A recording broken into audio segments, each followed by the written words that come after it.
ഓണത്തിനൊരു ഉണക്കലരിയും ചെറുപയറും കൂടി ഇട്ടൊരു പഴയൊരു പായസം ഉണ്ടാക്കിയാലോ? ആ പായസം ഉണ്ടാക്കാൻ വേണ്ടിയിട്ട് നമുക്ക് ചെറുപയർ പരിപ്പ് വറുത്തെടുക്കാവേ. വറുത്ത് മാറ്റി വെച്ചിട്ടുണ്ട്.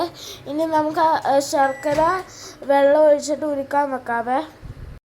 നമ്മൾ പായസത്തിനുള്ള അരി നമ്മൾ മൂന്നാമത് പിഴിച്ചെടുത്ത മൂന്നാം പാലിൽ അരി വേവിച്ചെടുക്കുവാണ്. ചെറുപയർ പരിപ്പ് മൂന്നാം പാലിൽ തന്നെ വേറൊരു പാത്രത്തിൽ വേവിക്കാൻ വെച്ചിട്ടുണ്ട്. അതിലേക്ക് ഇച്ചിരി ടേസ്റ്റിന് വേണ്ടി ഇച്ചിരി നെയ്യ് ഇട്ട് കൊടുത്തിട്ടുണ്ട്. ഒന്നാം പാലും രണ്ടാം പാലും ഇവിടെ എടുത്ത് മാറ്റി വെച്ചിട്ടുണ്ട്. ജീരകോടെ ഒരുമിച്ച് പൊടിച്ചെടുക്കാൻ വേണ്ടിയിട്ട് ഏലക്കയുടെ തൊലി പൊളിച്ചതും അതിലേക്ക് ജീരകവും പഞ്ചസാരയും കൂടെ ഇട്ടിട്ട് നമ്മൾ മിക്സി ജാറിലിട്ട് അടിച്ചെടുക്കുന്നുണ്ട്. അപ്പോൾ ആദ്യം തന്നെ ഉരുളി തീ വെച്ചിട്ട് അതിലേക്ക് കുറച്ച് നെയ്യ് ഒഴിച്ചിട്ടുണ്ട്. എന്നിട്ട് അതിലേക്ക് നമ്മൾ വേവിച്ച് വെച്ച അരി ഇട്ടിട്ട് ജസ്റ്റ് ഒന്ന് ഇളക്കുന്നുണ്ട്.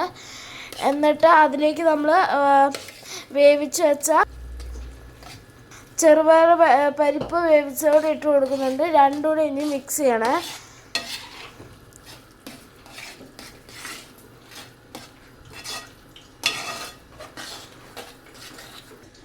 ഇതിലേക്ക് രണ്ടാം പാലൂടെ ഇട്ട് മിക്സ് ചെയ്ത് ഇളക്കണേ.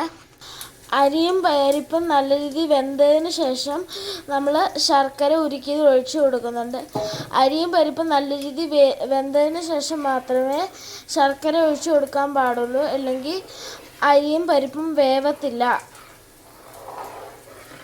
നമ്മളപ്പോൾ പായസത്തിലേക്ക് ഒരു തുള്ളി ഉപ്പ് ഇട്ടിട്ടുണ്ട്. എന്നിട്ട് നമുക്ക് നല്ല രീതിയിൽ ഇളക്കി കൊടുക്കാം കേട്ടോ. മധുരം കോമ്പൻസേറ്റ് ചെയ്യാൻ വേണ്ടിയിട്ടാണ് നമ്മൾ ഉപ്പിടുന്നത് കേട്ടോ. അപ്പോൾ നമ്മുടെ പായസത്തിലേക്ക് നമ്മൾ ഒന്നാം പാൽ മൊത്തത്തോടെ ഒഴിച്ചു കൊടുത്തിട്ടുണ്ട്. എന്നിട്ട് നമ്മൾ നല്ല രീതിയിൽ ഇളക്കി കൊടുക്കുന്നുണ്ട്. ഇനി നമുക്കിതിലേക്ക് നമ്മൾ പൊടിച്ച് വെച്ച പൊടികളുടെ മിക്സ് ഇട്ട് കൊടുക്കാം. എന്നിട്ട് നല്ല രീതിയിൽ ഇളക്കി കൊടുക്കാം കേട്ടോ. എന്നിട്ട് നമ്മളിതിലേക്ക് വറുത്ത കാഷ്യൂ നട്ടും മുന്തിരിയും പിന്നെ തേങ്ങാക്കുത്തൂരും ഇട്ട് കൊടുക്കുന്നുണ്ട്.